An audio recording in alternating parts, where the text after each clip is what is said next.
हम हरीश द्विवेदी से अगर योग्यता की बात की जाए तो कम से कम 100 गुना उनसे ज़्यादा पड़ेंगे। तो इन लोगों ने ज़बरदस्ती माननीय हरीश द्विवेदी जी ने और मुख्य निर्वाचन चुनाव अधिकारी जो बनाए गए हैं डीएम साहब, इन दोनों लोगों ने ज़बरदस्ती मेरे पर्चे को खारिज कर दिया और ये जनेऊ निकाल कर ब्राह्मण की कसम खाते हैं कि हरीश द्विवेदी के खिलाफ जो भी प्रत्याशी मैदान में रहेगा, जो जीतने की पोजीशन में रहेगा, वोट अब उसको दिया जाएगा। ब्राह्मण क्या भाजपा की रखैल हैं? तो आप गौ धर्मशाला में एक बार घुसिए बिना बताए हुए, देखिए गौशाला में कितनी गायें मौजूद हैं। सीधा सबक दिया, सीधा सबक दिया। और का अरे राम मंदिर बना है, राम मंदिर खाएंगे। नमस्कार, मेरा नाम है सिद्धार्थ सूर्यवंशी। स्वागत है आप सभी का नारा टीवी के विमर्श मंच पर। दोस्तों, लोकसभा क्षेत्र बस्ती में चुनावी चर्चा के दौरान एक बार मैं पुनः आप लोगों के बीच में हाजिर हूं। ये लोकसभा क्षेत्र बस्ती का महादेवरी गांव है। यहाँ पे कुछ लोग हैं, चुनावी चर्चा के बीच में कुछ ऐसी चीज़ें सुनने को मिली हैं।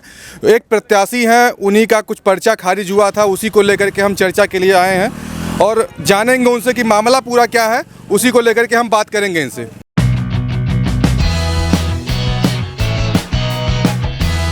ये हमारे साथ देख सकते हैं प्रत्याशी हैं। क्या नाम है आपका? अरुण कुमार।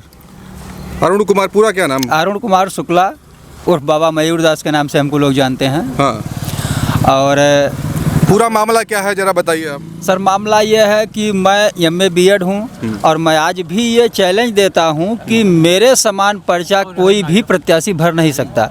मैंने संपूर्ण रूप से पर्चा भर करके दाखिल किया। जब पर्चे में मेरे कोई कमी नहीं आई तो इन लोगों ने ज़बरदस्ती माननीय हरीश द्विवेदी जी ने और मुख्य निर्वाचन चुनाव अधिकारी जो बनाए गए हैं डीएम साहब, इन दोनों लोगों ने ज़बरदस्ती मेरे पर्चे को खारिज कर दिया। मेरे पास एक फ़ोन आया था। पर्चे में कहीं त्रुटि तो नहीं दिखाई दी? कोई त्रुटि नहीं दिखाई दे रही तो है। किस आधार पे पर्चा खारिज हुआ? इन्होंने जब हमने फ़ोन किया, हमारे पास 11 बजे के बाद 11 बजे तक मैं वहीं पर था। कुछ डॉक्यूमेंट मेरे कम थे, उसको मैंने जमा किया, उसकी रिसीविंग हमको मिली। इसके बाद 12 बजे के लगभग मेरे पास फ़ोन आया कि आप जो है पुनः आ जाइए, स्क्रूटनी हो रही है, इसमें आपकी ज़रूरत है। आप ना आ पाएँ तो अपने अधिवक्ता या किसी को भेज दें। मैंने अपने अधिवक्ता महोदय को फ़ोन किया, वो वहाँ पे गए, गेट पे उनको रोक दिया गया, अंदर नहीं जाने दिया गया। और जब वो बहुत जतन करके अंदर गए तो वहाँ पर डीएम साहब ने कहा कि जो होना था वो हो चुका है, अब हम कुछ नहीं कर पाएंगे। बहुजन समाज पार्टी ने दयाशंकर मिश्रा का भी टिकट काटा है। जोड़ तोड़ की राजनीति पूरे प्रदेश में चल रही है इस समय, ठीक है ना? विपक्ष बार बार भारतीय जनता पार्टी पे आरोप लगा रहा है कि संविधान बचाने की लड़ाई है, लोकतंत्र खतरे में है। इन सभी चीज़ों को लेकर के आप लोग एकत्रित हुए हैं, इसको लेकर के आप लोग का क्या कहना है? सर देखिए, लोकतंत्र की हत्या इससे बड़ी और क्या होगी कि किसी एक व्यक्ति को चुनाव लड़ने से ही रोक दिया जाए जो हर तरफ से योग्य है, जिसने सारे मानक पूरे कर लिए हैं। अगर उसको चुनाव लड़ने से योग्यता के मामले में आप हरीश द्विवेदी से कितना आगे हैं? हम हरीश द्विवेदी से अगर योग्यता की बात की जाए तो कम से कम 100 गुना उनसे ज़्यादा पड़ेंगे। ये बताइए, ये आप सीधा आरोप किसके ऊपर है? मौजूदा सांसद जो भारतीय जनता पार्टी के ऊपर आरोप लगा रहे हैं कि या सारे प्रत्याशियों के ऊपर आरोप है? क्या मामला है? आप नहीं, केवल सांसद जी के ऊपर आरोप लगा रहे हैं, जिन्होंने ब्राह्मण होने के नाते, सिर्फ ब्राह्मण होने के नाते उन्होंने, जबकि और जो निर्दलीय थे और उन किसी का पर्चा नहीं। क्या बस्ती जिले में वाकई में भारतीय जनता पार्टी डरी हुई है, हरीश द्विवेदी डरे हुए हैं? अगर ब्राह्मणों से उनको खतरा नजर आ रहा है? जी हाँ, पूरी तरह से नजर आ रहा है। डर न होता तो मेरा पर्चा खारिज क्यों करवाते? उनको डर नहीं होता। यहाँ पे जितने लोग खड़े हैं सारे लोग ब्राह्मण हैं, सभी ब्राह्मण हैं। सभी लोग ब्राह्मण हैं भैया। आप किसको वोट करने का मूड बनाए थे? देखिए, हम ब्राह्मण हैं और ये जनेऊ निकाल कर ब्राह्मण की कसम खाते हैं कि हरीश द्विवेदी के खिलाफ जो भी प्रत्याशी मैदान में रहेगा, जो जीतने की पोजीशन में रहेगा, वोट अब उसको दिया जाएगा। हरीश द्विवेदी का खुल्लम खुल्ला विरोध किया जाएगा। लेकिन ब्राह्मण समाज तो भारतीय जनता पार्टी के साथ जाता है, ये भी तो देखने को मिल रहा है। जी ऐसा है, ये केवल मानना है और ये हौफा उड़ाया जाता है, ऐसा कुछ नहीं। ऐसा ब्राह्मण विरोधी आज तक मैंने पूरे भारत देश में किसी को देखा ही नहीं है जो ब्राह्मणों को ही खा रहा है। क्या भाजपा की रखैल हैं? आइए बाबा, क्या बोल रहे हैं आप? ब्राह्मण क्या भाजपा की रखैल हैं? दावा तो भारतीय जनता पार्टी कर रही है। करने दीजिए उसको। कहीं ना कहीं पूरे प्रदेश में देख लीजिए आप, पहले एक हवा बनती है कि क्षत्रिय नाराज हैं। कल 2-3 दिनों से 4-5, ये लगभग इस महीने जो 1 मई से लेकर के इधर 1 मई से लेकर के इधर जो भी चीज़ें चल रही हैं, क्षत्रियों को खुश करने में लगी है पार्टी। राजकिशोर सिंह को मिला लिया गया, उधर धनंजय सिंह का पर्चा खारिज होता है। कल शाम को धनंजय सिंह की वाइफ को पत्नी श्रीकला को जौनपुर में जौनपुर की जो प्रत्याशी थी बहुजन समाज पार्टी से, उनका भी बहुजन समाज पार्टी टिकट काटती है और दिल्ली में कहीं ना कहीं जाकर के जेपी नड्डा उनको पार्टी ज्वाइन करवाते हैं। कुंडा से राजा भैया हैं, रघुराज प्रताप सिंह राजा भैया, उनको बेंगलुरु में जाकर के अमित शाह जी करवाते हैं पार्टी ज्वाइन करवाते हैं। तो अब आज का क्या ये दौर चल रहा है कि अगर क्षत्रिय समाज खुश हो रहा है तो ब्राह्मण समाज नाराज हो गया है क्या? ब्राह्मण समाज नाराज है। और पहली बात यह है कि अगर इसी तरह से तानाशाही रहेगा तो आने वाले फिर अगले पंचवर्षीय चुनाव में कोई सब निर्विरोध भाजपा के होंगे, कोई चुनाव लड़ेगा ही नहीं, किसी को लड़ने ही नहीं दिया जाएगा। ऐसा कैसे कह सकते हैं? हो जाएगा। सामने रूस संविधान है, लोकतंत्र है, चुनाव आयोग है। संविधान कहाँ है? मीडिया, न्यायपालिका, कार्यपालिका सब मोदी के जेब में है। सब मीडिया भी जेब में है मोदी सब के सब। ये जो बाइक वाले जा रहे हैं इनसे भी थोड़ा पूछ लीजिए।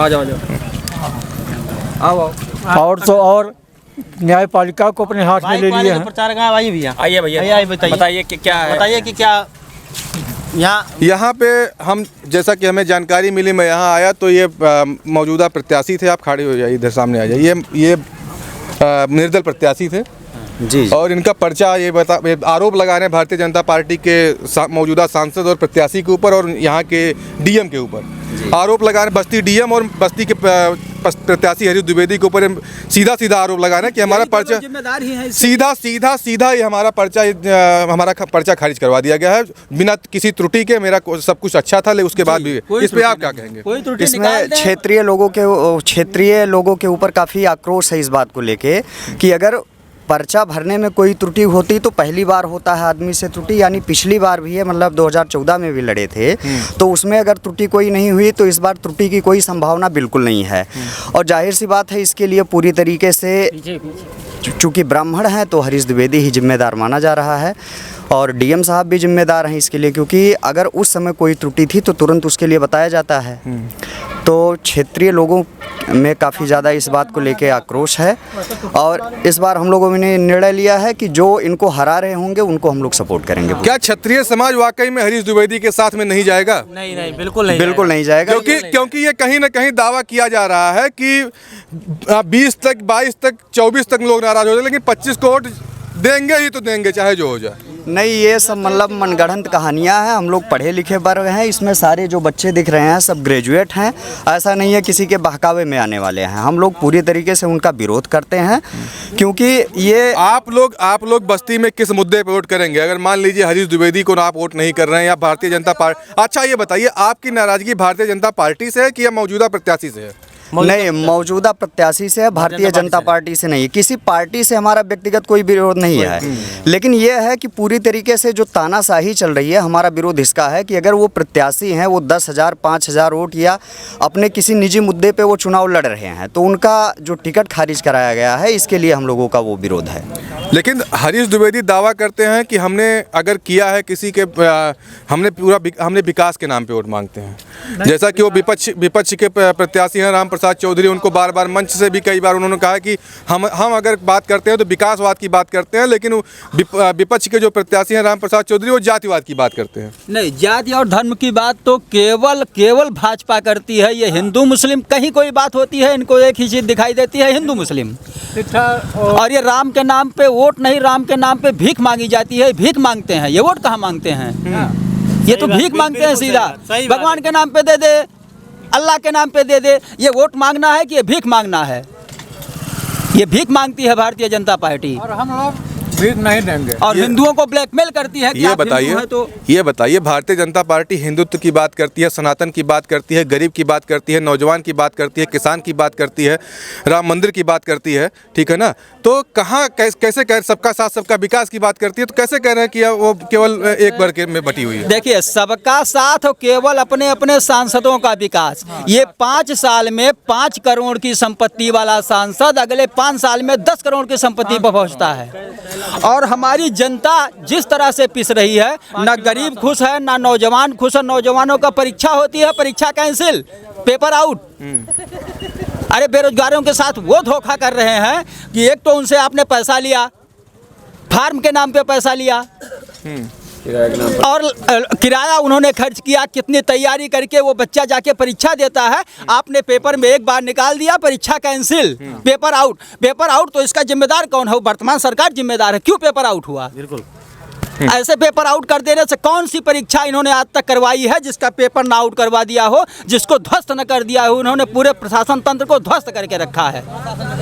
सिर्फ तानाशाही चल रही है और ये तानाशाही बहुत दिनों तक नहीं चलेगी, अंत इसका भी होगा, ये मैं दावा करता हूँ। लेकिन भारतीय जनता पार्टी ये भी दावा करती है 4 जून को 400 पार में लेकर आ रहा हूँ, सीटें 400 पार लेकर आ रहे हैं। ये 400 नहीं, ये 500 पार लेके चले जाएं। ये तो 1000 भी पार कर सकते हैं, या सीट ही बढ़ा देंगे। जैसे आज हमारे यहाँ जो कॉन्स्टिट्यूंसी बनी है, 400 पार का ये मतलब हुआ 400 रुपया किलो दाल, प्याज 400 पार।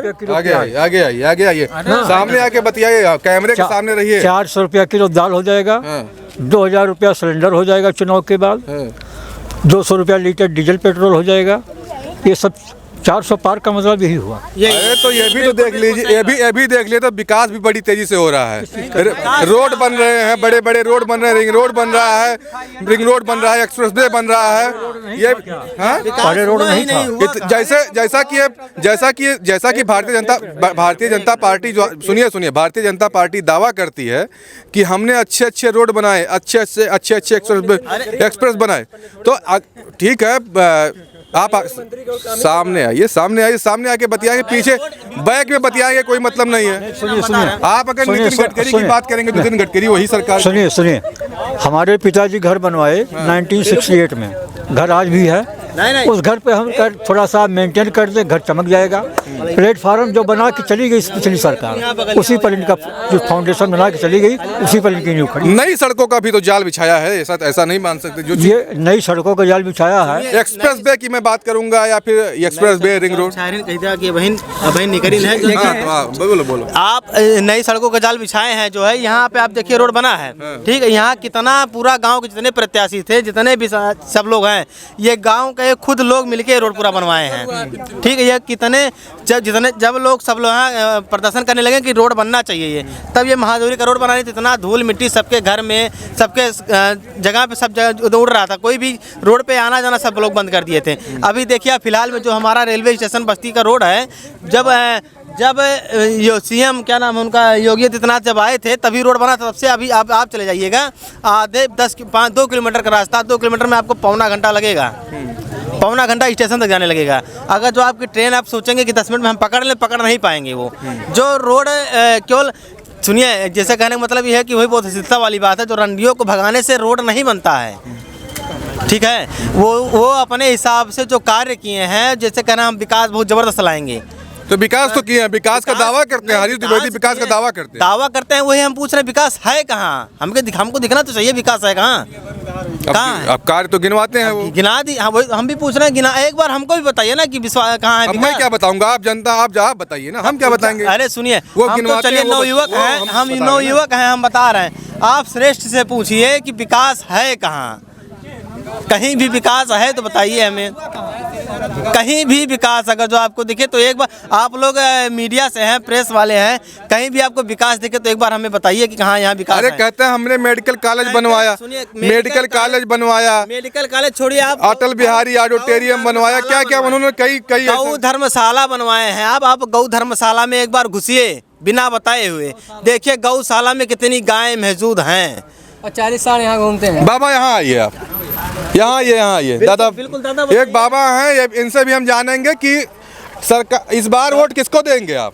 ये क्या कहते हैं, सपा के बोल के कहते हैं, ये क्या सपा का। अरे मोदी जी हैं, आगे आ जाइए, आगे आइए। मोदी जी का नाम ले, हम सीधा सपक देव, सीधा सपक देव। और का अरे राम मंदिर बना है, राम मंदिर आज बना है, राम मंदिर आज बना है, बहुत दिन भर बने, अब लोग कहाँ रहे। अरे बताते हैं कह रहे हैं कि 500 सालों के प्रतीक्षा के बाद भगवान राम अपने महलों में आए हैं। हम तो जाना था ही, अरे जो हैं? वो कुल जान था ही। बात है जो है अब जो आप भाजपा वालों से पूछिएगा, अपना तो बहुत बड़ी भाजपा वालों से पूछिएगा कि राम मंदिर उन्होंने बनवाया, उन्होंने नहीं बनवाया। नहीं। राम मंदिर कोर्ट ने बनवाया, कोर्ट ने आदेश दिया और पब्लिक के एक पब्लिक से चंदा वसूला गया है राम मंदिर के नाम पर बनवाने के लिए। एक व्यक्ति को भेज के गांव-गांव में चंदा वसूला गया, घर घर से भीख मांगी गई है राम का मंदिर बनवाने के लिए। जबकि मैं आज दावा करता हूं कि राम मंदिर ट्रस्ट के पास इतना पैसा है कि वो पूरी अयोध्या को एक बार ध्वस्त करके और फिर से खुद एक ट्रस्ट बनवा सकता है। इसके बावजूद हम गांव वालों से पैसा मांगा गया है और राम का मंदिर ये बनवाने की बात करते हैं। आप पूछिएगा हमारी तरफ से कि राम मंदिर जब राम मस्जिद में ही थे, उसको मंदिर मान लिया गया था, तोड़ा किसने उसको? 1992 में एक कार सेवा के नाम पे जनता को ले जाके धकेल दिए। कौन नेता गया था वहाँ मरने? जनता गई है मरने। अच्छा, आपने कहा कि सुप्रीम कोर्ट ने बनवाया है जी। क्या इससे पहले कोर्ट नहीं थी? क्या इससे पहले सरकारी नहीं थी? ये भी तो एक प्रश्न बनता है ना। देखिए, हमारे यहाँ कोर्ट की एक प्रक्रिया है, मुकदमा चलता है, सबको अपनी अपनी बात रखने का समय दिया जाता है। मैं आपको बता दूं कि ऐसे ऐसे मुकदमे हैं जो 3-3 पीढ़ियों से चल रहे हैं, तो मुकदमा खत्म नहीं होता। मुकदमे की प्रक्रिया थी, जिस दिन उसका फैसला हुआ, संयोग बस उस समय भाजपा की सरकार थी। अगर सरकार कांग्रेस की होती, सरकार सपा की होती, सरकार बसपा की होती, तो कोर्ट के आदेश का पालन उस सरकार को भी करना ही पड़ता। अच्छा, यहाँ सरकार का कोई योगदान नहीं है। ये तो सरकार बेवकूफ़ बनाती है जनता को कि हमने राम के नाम पे, आप जाति और धर्म के नाम पे वोट मांगते हैं, जबकि लोकतंत्र में साफ लिखा हुआ है कि जाति धर्म इन सबको आधार बनाकर वोट न मांगा जाए। अच्छा, यहाँ आप अगर बात कर रहे हैं तो ये बताइए, इस बार सरकार किसकी आ रही है? देखिए, सरकार तो अभी तो भाजपा 400 पार कर रही है। ये भी हो सकता है कि भाजपा 100 और 200 के अंदर सिमट जाए। 100 नहीं, 50 के अंदर, 50 और 100 के अंदर सिमटने वाली है भाजपा। कैसे कह रहे हैं? बिल्कुल एकदम 100% आप देख लीजिएगा, यही चुनाव आपके हमारे सामने होगा। सब यही आपके हमारे सामने भाजपा का चुनाव हो रहा है। देखिए 25 मई को हमारे यहाँ वोट पड़ेगा, यहाँ पूरे विधानसभा का, ठीक है, लोकसभा का जो भी लोकसभा का यहाँ वोट पड़ेगा। आप यही देखिएगा कि सबसे ज़्यादा अगर जो वोटिंग होगी तो सपा की होगी। बस यहाँ किसी भी और भी। ये बताइए, आप सपा कर रहे हैं, समाजवादी पार्टी आज तक एक इतिहास है बस्ती जिले का कि समाजवादी पार्टी कभी जीती नहीं है। क्या इस बार जिस तरीके से जनता नहीं सुनिए, जिस तरीके सुन ली हमारी बात, सुन लीजिए। जिस तरीके से समाजवादी पार्टी दावा कर रही है कि इस बार हम इतिहास रचेंगे, कितनी सच्चाई रहेगी इसमें? बेईमानी रहेगी 100% बेईमानी अगर रहेगी। भाजपा बेईमानी न करे तो भाजपा की सरकार कहीं नहीं बन सकती है। लेकिन अब इससे बड़ी बेईमानी आपके सामने क्या होगी कि मेरा 100% भरा हुआ पर्चा और अचानक खारिज कर दिया जाता बिना कोई रीजन बताए। बिना कोई इससे बड़ी बेईमानी लोकतंत्र में और अब क्या बता सकते हैं आप लोग? मीडिया ये बताइए, लगभग मेरे पास तो आंकड़ा नहीं है, लेकिन ये बताइए बस्ती जिले में लगभग कितने लोग पर्चा भरे थे? एक भी रीजन बताइए। मेरे जानकारी के अनुसार से 11 लोगों का पर्चा भरा गया था। तो सिर्फ आप ही का पर्चा खारिज हुआ? जी नहीं, ऐसा कर देते तब तो सरेआम सबके सामने ये टारगेट पे आ जाते। इन्होंने मेरे साथ किसी एक प्रत्याशी का और 2 प्रत्याशियों का पर्चा खारिज कराया गया है। उनका क्या नाम है?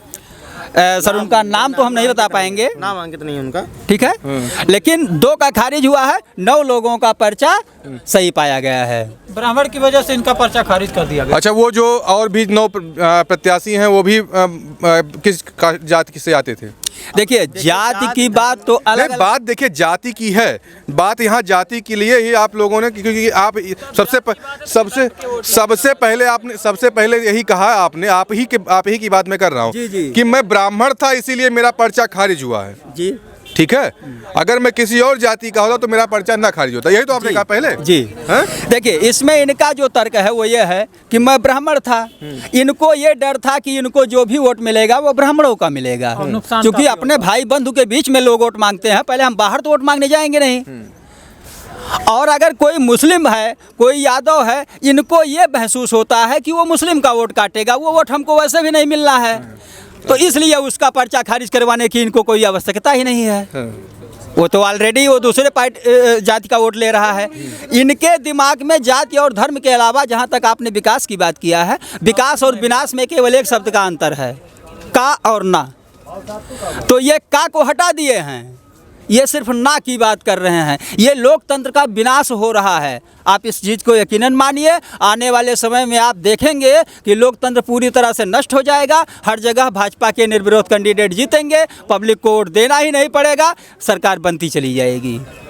कैसे हो जाएगा ये भी प्रक्रिया, संविधान भी है, लोकतंत्र भी, ये कैसे संभव हो सकता है? जैसे आज आप पता कर लीजिएगा, 2-3 कॉन्स्टिट्यूंसी ऐसी है जहां पे ऐसा कर दिया गया है कि निर्विरोध लोग कैंडिडेट भाजपा के जीत चुके हैं। तो उससे पहले भी तो ऐसा हुआ है। ऐसा नहीं कि पहला ऐसा, देखिए भारत में पहला ऐसा केस नहीं है। ये एक आंकड़ा है, आप देख लीजिएगा। आपकी जानकारी के लिए मैं बता देता हूँ कि जब कांग्रेस थी तो कांग्रेस के कई प्रत्याशी लगातार 7-7, 8-8 लोग निर्विरोध जीते थे। ऐसा नहीं कि पहली बार ऐसा हुआ है।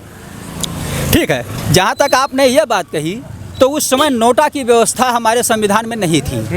आज नोटा की व्यवस्था है। मान लीजिए जिस कॉन्स्टिट्यूंसी में आप निर्विरोध की बात कर रहे हैं कि हमारा कैंडिडेट निर्विरोध जीत गया, हो सकता है उस कॉन्स्टिट्यूंसी के लोग नाराज हों और वो नोटा पे वोट दें, तो आप वोट डलवाएंगे ही नहीं। कहाँ वोट पड़ेगा? जब निर्विरोध हो गया तो वोट पड़ेगा कहाँ? तो नोटा का क्या महत्व रह गया? नोटा का जो कोर्ट ने, जो संविधान में एक व्यवस्था की गई कि नहीं, अगर कोई प्रत्याशी नहीं पसंद है तो नोटा मार दीजिए। तो जब वोट ही नहीं पड़ेगा, नोटा मारेगा कौन?